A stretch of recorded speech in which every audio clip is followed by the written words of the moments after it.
नमस्कार मित्रांनो, viral creative या आपल्या यूट्यूब चॅनलवर आपलं मनापासून स्वागत आहे। आजच्या व्हिडिओमध्ये आपण ITI इलेक्ट्रिशियन आणि वायरमॅन उमेदवारांसाठी अतिशय महत्त्वाची अपडेट घेऊन आलेलो आहे। महावितरण म्हणजेच महाराष्ट्र राज्य विद्युत वितरण कंपनीने जळगाव परिमंडळातील 5 वेगवेगळ्या विभागांमध्ये अप्रेंटिस भरती जाहीर केलेली आहे। विशेष म्हणजे या 5ही विभागांमध्ये मिळून एकूण 189 जागा भरल्या जाणार आहेत। मित्रांनो, अनेक उमेदवारांना वाटतं की ही वेगवेगळी भरती आहे, पण आजच्या व्हिडिओमध्ये मी तुम्हाला 5ही जाहिरातांचे संपूर्ण विश्लेषण करून सांगणार आहे। कोण अर्ज करू शकतो, कोणत्या विभागात किती जागा आहेत, आवश्यक कागदपत्रे काय, अर्ज प्रक्रिया कशी करायची आणि महत्त्वाच्या तारखा, सर्व माहिती या एकाच व्हिडिओमध्ये मिळणार आहे। म्हणून व्हिडिओ शेवटपर्यंत नक्की पहा। सर्वप्रथम भरतीबद्दल बोलूया। महावितरणने शिकाऊ उमेदवारी अधिनियम 1961 अंतर्गत अप्रेंटिस भरती जाहीर केलेली आहे। ही भरती जळगाव परिमंडळातील 5 विभागांसाठी आहे। चला आता विभागनिहाय जागा पाहूया। सावदा विभागामध्ये 42 जागा, पाचोरा विभागामध्ये 30 जागा, मुक्ताईनगर विभागामध्ये 50 जागा, धरणगाव विभागामध्ये 33 जागा आणि जळगाव विभागामध्ये 34 जागा। म्हणजे या 5ही जाहिराती मिळून एकूण 189 अप्रेंटिस जागा उपलब्ध आहे।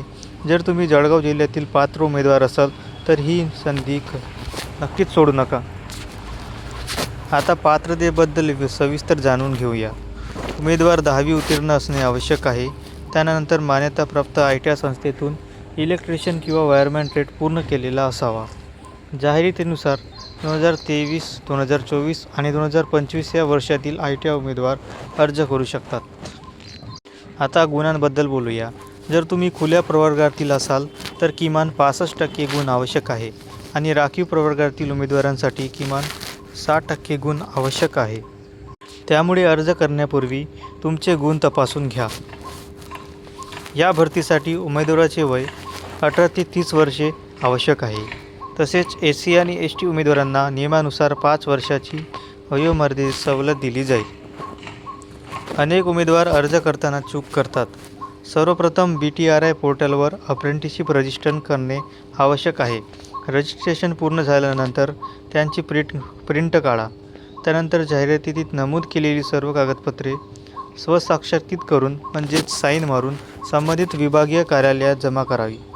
लक्षात ठेवा, सावदा विभागासाठी अर्ज सावदा कार्यालयात, पाचोरा विभागासाठी पाचोरा कार्यालयात, मुक्ताईनगर विभागासाठी मुक्ताईनगर कार्यालयात, धरणगाव विभागासाठी धरणगाव कार्यालयात आणि जळगाव विभागासाठी जळगाव कार्यालयात अर्ज जमा करावा लागेल।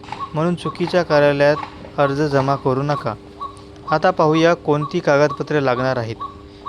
10वीची गुणपत्रिका, ITI मार्कशीट, ITI प्रमाणपत्र, आधार कार्ड, जात प्रमाणपत्र लागू असल्यास BTRI registration, passport size photo आणि इतर आवश्यक कागदपत्रे। अर्ज स्वीकारण्याचा कालावधी 20 जुलै 2026 ते 22 जुलै 2026। वेळ सकाळी 10 ते 5:30 वाजेपर्यंत। शेवटच्या दिवसापर्यंत थांबू नका, लवकर अर्ज करा। तर मित्रांनो, महावितरण जळगाव परिमंडळात एकूण 189 अप्रेंटिस जागांची भरती सुरू झाली आहे। जर तुम्ही ITI इलेक्ट्रिशियन असाल किंवा वायरमॅन पास असाल तर ही संधी अजिबात सोडू नका। तुमच्या मित्रांना देखील हा व्हिडिओ नक्की शेअर करा, कारण अनेकांना अजूनही या 5 जाहिरातीबद्दल माहिती नाही। जर तुम्हाला अशाच महावितरण, महापारेषण, महानिर्मिती, ITI अप्रेंटिस आणि इतर सरकारी भरतीच्या सर्वात जलद आणि अचूक अपडेट्स हव्या असतील तर आपल्या व्हायरल क्रिएटिव्ह या यूट्यूब चॅनलला सबस्क्राईब करा। व्हिडिओ आवडला असेल तर लाईक करा, कमेंट करा आणि तुमचा विभाग सांगा आणि बेल आयकॉन दाबायला विसरू नका। धन्यवाद।